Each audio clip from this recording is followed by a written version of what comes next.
Anong mensahe ang kailangang marinig ng mga Pisces sa period na to? Pwedeng nangyayari na itong magiging reading natin or mangyayari pa lang. Kung hindi man para sa inyo itong magiging reading natin, edi baka para sa someone na malapit sa inyo o sa someone na kakilala nyo mismo. Baka may lumabas na gender, mamaya gawin nyo na lang energy. Masculine at feminine energy. Pwede rin naman na huwag nyo nang pansinin ang gender. Hindi ko masasabi kung anong magiging reading, kung positive ba o negative. Depende sa kung anong mapipick up kong energy. Walang masama kung papanoorin ang Sun, Moon at Rising sign. Kasi baka alin man sa mga yan ay mag-resonate na sa sitwasyon nyo. Meron tayo ditong 7 of Pentacles, King of Wands, 2 of Cups,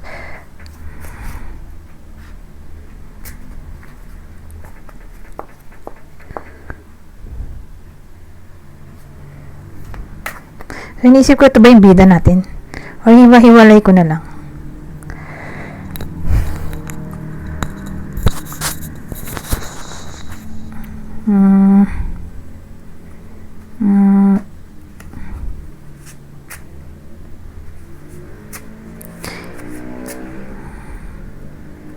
Hiwa-hiwalay na lang. So pwede magdugtong yung mga kwento, pwede rin hindi. O pwede rin hindi magkarugtong to, tapos bandang dulo magkarugtong pala sila. So depende.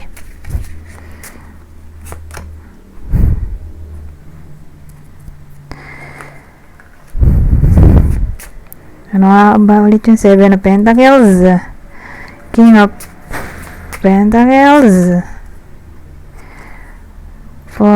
6 pala to, 6 of Cups,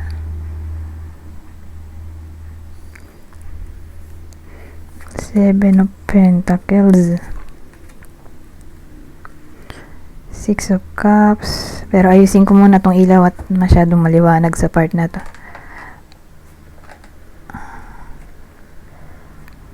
Wala na siyang igaganda. So again, King of Pentacles, 6 of Cups.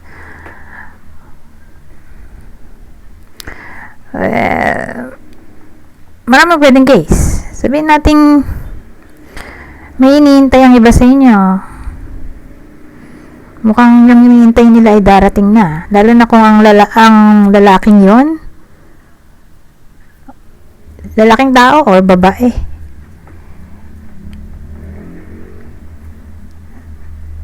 Na tinutukoy dito, ex or someone from the past na hindi na nakakausap. So pwedeng kayo mismo to, yung person na magbabalik. So yung tao dito ay alin man dito sa description ko, ha, kunin nyo lang yung description na sa tingin nyo ay fit sa sitwasyon nyo. King of Pentacles, so again, lalaking tao or babae kung extrovert, may anak, kasal, mayaman, kung di mayaman may business, kung walang business edi may trabaho or boss mismo ng iba sa inyo.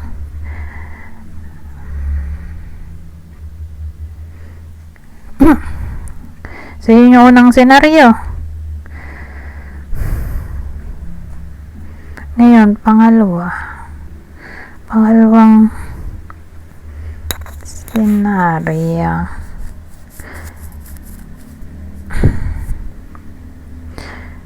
May someone dito na mag-money.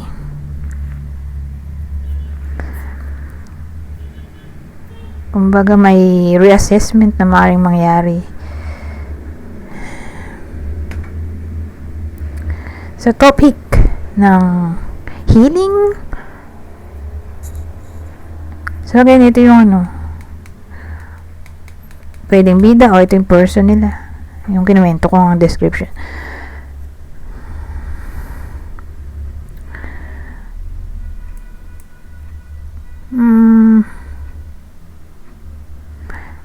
Pwede rin kasi ano to kakilala, friend, na matagal na nilang hindi nakakausap for some reason. Na mapapaisip-isip sila kung kakausapin pa ba nila ulit. Kasi all of a sudden bigla tong magpaparamdam, may message na kamusta, ganyan. Kaya lang sa sobrang tagal na nga ng panahon na hindi na nakausap, para bang mapapaisip yung iba sa inyo na entertain ko pa ba to? Kasi parang di na ako interesadong kausapin to kasi nga tagal niyang nawala, tagal niyang di nagparamdam, so nawalan ako ng gana, ganun ang dating. Hindi na ako interesadong kausapin siya. So again, mapapaisip siya kung re-replyan niya ba, re-replyan ba to ng Pisces o hindi na. So kung di nga to kakilala or dating friend, ay ex,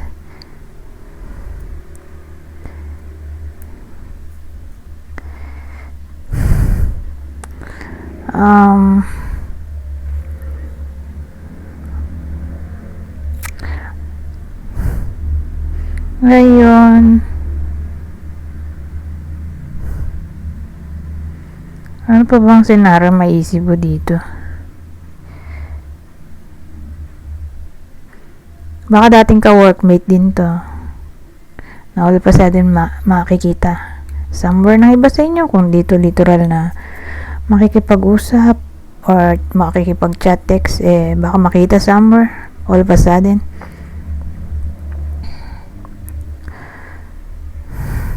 Six of Cups. So, healing, reconciliation, ano pa ba to?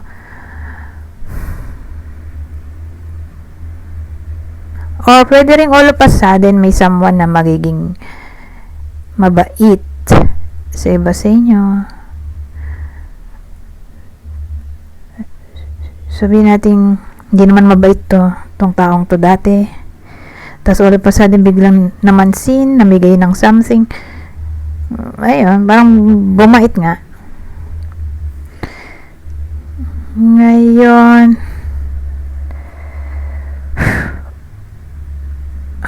ano pa ba?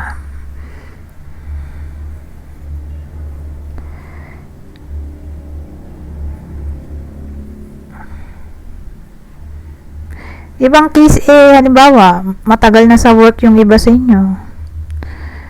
Nasa sobrang tagal na nila sa work, mapapaisip sila na worth it pa ba pagpatuloy itong work na to? So, yun yung reassessment or turning point na maaaring mangyari sa period na to, or contemplation,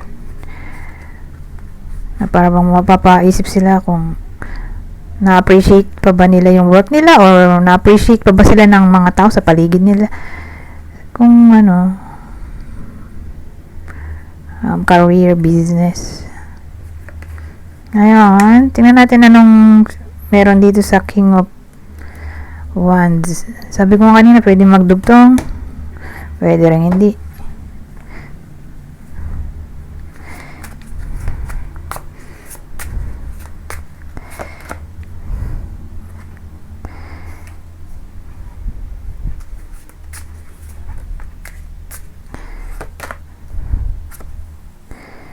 Ace of Swords, Ten of Swords.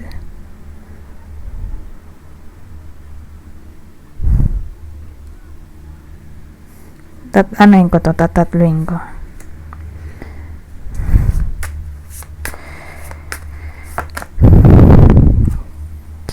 Kasi iniisip ko kung ito ba yung bida.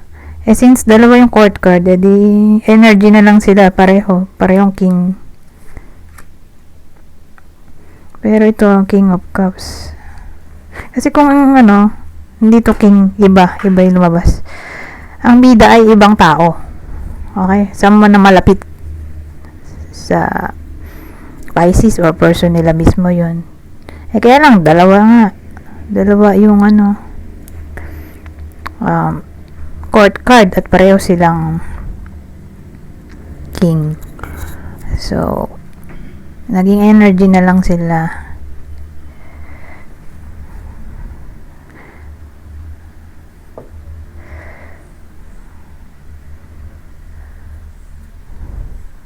So, Ace of Swords, excuse me, Ten of Swords, Double King. So, ang dating sa akin, in times of crisis, may mga taong tutulong or magsusuporta or mag-a-advise sa iba sa inyo. Pero probably someone na malapit sa buhay nyo. So, kapamilya, kaibigan. Depende kung saan yung problema dito. Kasi may Ten of Swords tayo. Pero, lang naman to, temporary problem, crisis kasi yan Ibang term, crisis. Temporary lang yan, don't worry. So, again, kaya siya temporary dahil may tutulong nga in times of crisis. Depende kung anong klaseng problema. Like, kung sa bahay yung problema, edi may mga kaibigan, pamilya, kamag-anak na, yun nga, mag-a-advise, paano maayos ang problema. Ngayon, kung sa trabaho, edi ka-workmate. Depende kung nasang lugar nangyari yung problema.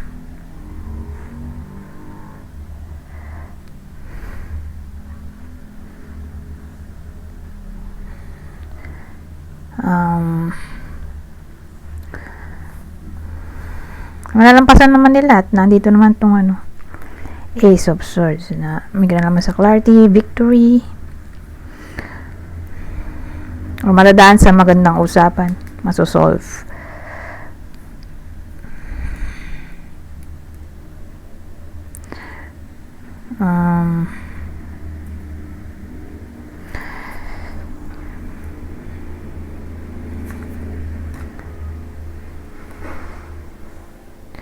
Punta naman tayo dito.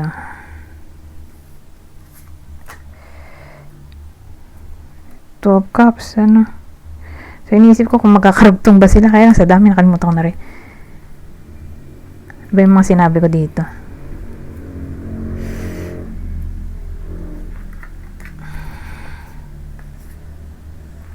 Dito, reconciliation, Kasi may relationship tayo. So, kung magjowa, mag-asawa, or mag-ex, who knows, baka possible pa ang reconciliation. Kaya lang kasi wala pa tayong wala pa tayong dalawang card, pero kasi Two of Cups to so, relationship. Pero tingnan natin na ko lang, connect kung sakali.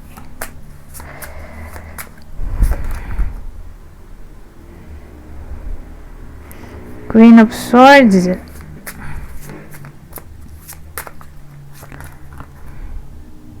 ito Four of Swords, Four of Swords. Yun nga, lalo na siguro kung mag-ex, tapos pamilyado sila, or magkaanak, or regardless kung pamilyado, nagkaanak, basta mag-ex, nandito itong Queen of Swords lalo na kung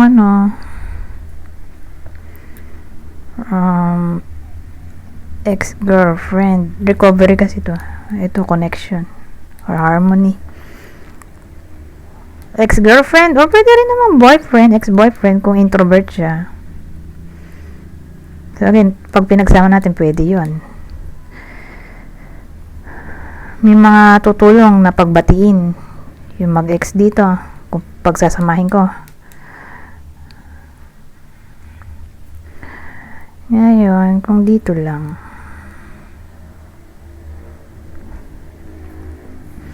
at sabihin natin hindi sila magkarugtong,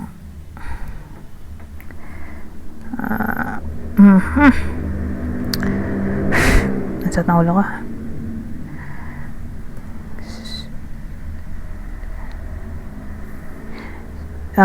Kung di sila magkarutong, sabihin nating single tong babae at hindi na siya interesado sa ex niya, kasi syempre general reading to, hindi naman lahat tatamaan ng reading dahil iba-ibang tao, di ba? Iba-iba sitwasyon. So kung sabihin natin ayaw na niya talaga sa ex niya, edi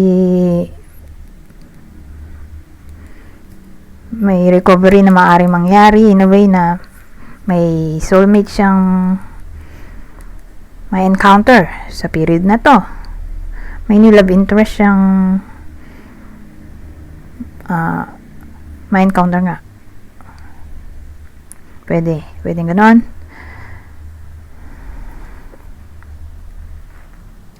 New love interest na maaaring dumating sa buhay niya, or ma-develop siya sa friend or kakilala. Ma-develop.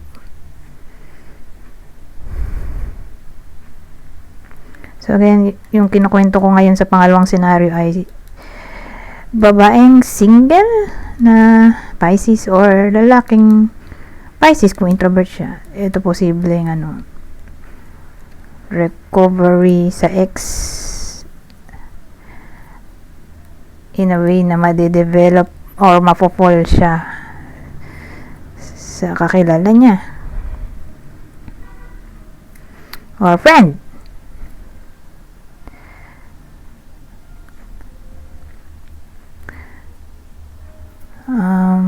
Medyo masakit lang ang ulo ko sa ngayon, kaya medyo parang irritable ako, pasensya na.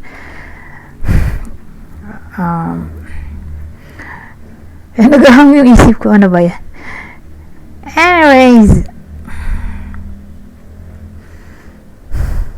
ano pa bang maiisip ko dito? Ngayon, kung in a relationship, so same yung bida, babaeng Pisces or lalaking Pisces kung introvert, let's say nag-away, di ba? Nag-away sila nung karelasyon niya or mag-away. Magkakabati rin naman dito. Dito ay harmony nga or love in general. Kasi may dito Four of Swords na parang may instances na baka mag-away nga in a way na hindi sila magpansinan. O ewan ko, for some reason bigla silang manlalamig sa isa't isa. Pero don't worry, regardless kung ano yung root cause na yun nga, biglang may nanlamig, maayos din naman dito sa Two of Swords, dahil ito ang pinaka-importante at ito ang kina-clarify natin. Babalik ang intimacy. Okay, so don't worry. Ngayon,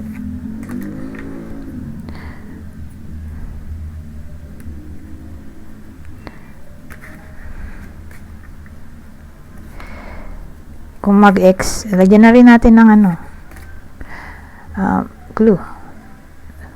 So, depende nga sa sitwasyon, di ba? Kung ang iba sa inyo ay interesado pa sa ex, ito ang possible ex-partner ng Pisces, Gemini, Leo,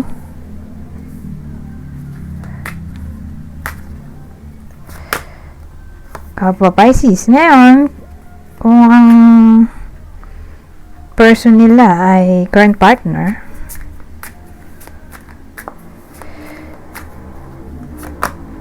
Pisces, kapwa Pisces.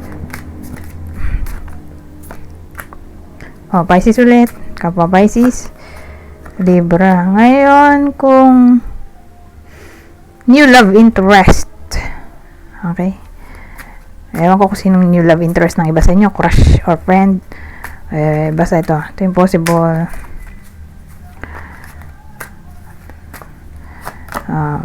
person, Cancer,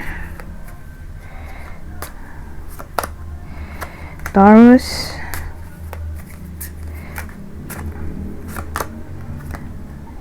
Ano to? Leo.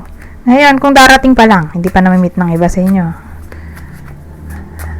Ito pa lang yung period na paparating pa lang tong possible soulmate.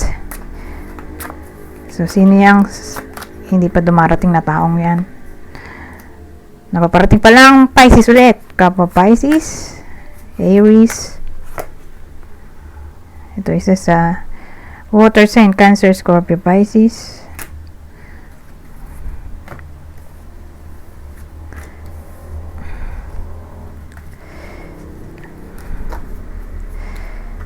So, dito naman tayo sa susunod. Ano pang masasabi nito? Ibang senaryo. Fertility. Protect. Ano yun? Protect. Ganito maraming pwedeng case. Sabihin natin, baka mabuntis yung iba sa inyo. Kaya lang for some reason, maselan yung pregnancy. So, prone sa bleeding, UTI. Pag ganon, napapansin na ng iba sa inyo na parang mahina yung kapit ng bata, kakaproblema agad. Early stage pa lang ng pregnancy. Maganda kung pa-check up agad kasi may protect dito protect, di ba? Fertility protect. Basta may problema sa pregnancy, protect in a way na magpa-check up agad. Ayun, ingat-ingat din sa kakainin, mga gamot, wag mag-self-medicate kung buntis. Na-advise magpa-check up. Ngayon, kung dito literal na pregnancy kasi fertility, baka creativity to, protect ang idea. Kasi baka ma-steal. Kasi ganun mapapansin natin pag may nagwa-viral, di ba, yung idea ginagaya. So ganun, protect ang idea, thoughts.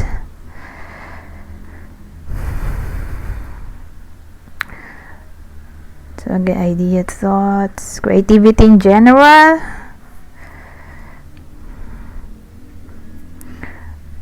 Maisip mo na fertility dito. O health na lang siguro in general. Ngayon, babasahin ko na lang tong part na to. Kunin nyo lang ang mensahe na sa tingin nyo ay fit sa sitwasyon nyo. General advice at prediction na to sa period na to. So, sabi dito,